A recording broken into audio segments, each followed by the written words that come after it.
Ah, la nature, on aura beau dire, ça reste quand même le plus beau des jardins. D'ailleurs, à ce propos, j'ai du taf moi encore. Allez go, on y retourne.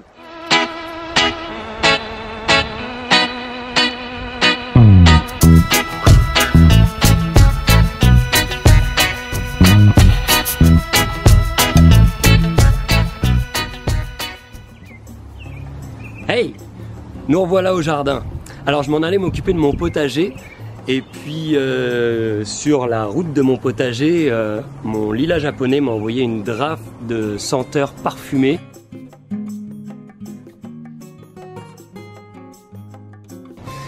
Et je me suis dit, tiens, c'est peut-être intéressant de parler de cet arbre-là, peut-être que je vais vous garder le potager pour une autre fois.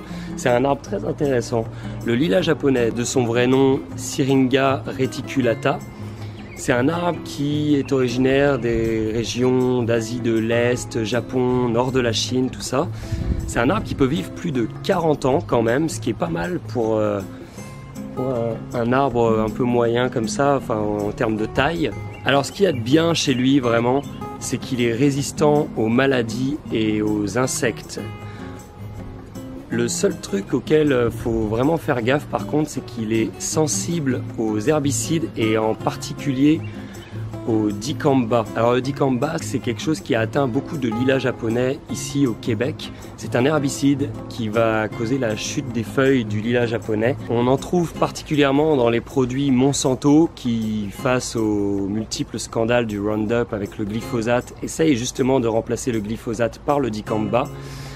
À savoir que le dicamba est quand même estimé environ à 400 fois plus dangereux pour les plantes environnantes et les insectes. Donc c'est vraiment une horreur.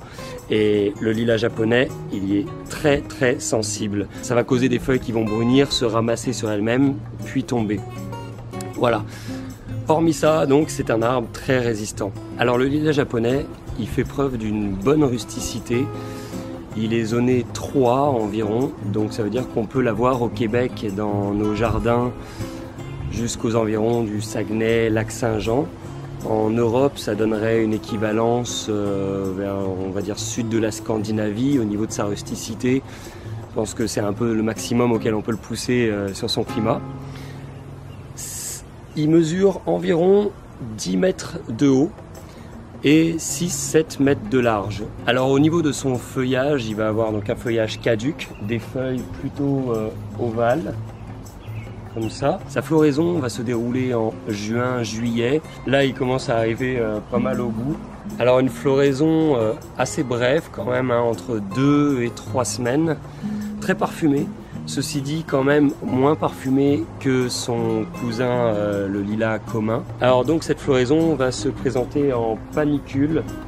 Donc une panicule, c'est une inflorescence en grappe. Donc on voit, ça va faire des grappes fleuries comme ça. Alors il y a une rumeur de jardinier qui dit que il faut le couper juste après sa floraison pour stimuler la repousse des boutons floraux pour l'année suivante, pour qu'ils soient beaucoup plus fleuris. C'est faux, archi faux, ça change strictement rien. En revanche, pour un aspect esthétique, si on veut couper les fleurs une fois qu'elles ont terminé leur floraison, c'est bien de le faire dans les 2 semaines suivant la fin de la floraison. Parce que passé ce délai, le lilas va commencer à refaire ses boutons floraux sur les tiges, les anciennes tiges florales. Voilà. Enfin, pour terminer, le lilas japonais est super sympa parce que il est cool, ouais. Hop là, ouais. Non, c'est un arbre vraiment sympa parce qu'il attire les colibris et les papillons. En effet, les panicules, comme ça, chez les plantes, c'est toujours très efficace pour attirer les butineurs. Donc, c'est toujours une joie que de tous les avoir réunis dans son jardin et venir rendre visite à nos fleurs. Les colibris, les papillons. Voilà, donc c'est tout pour aujourd'hui. Là-dessus, je vous souhaite une excellente journée comme d'habitude. Amusez-vous bien dans vos jardins et nous on se retrouve pour une prochaine vidéo. À bientôt, bye!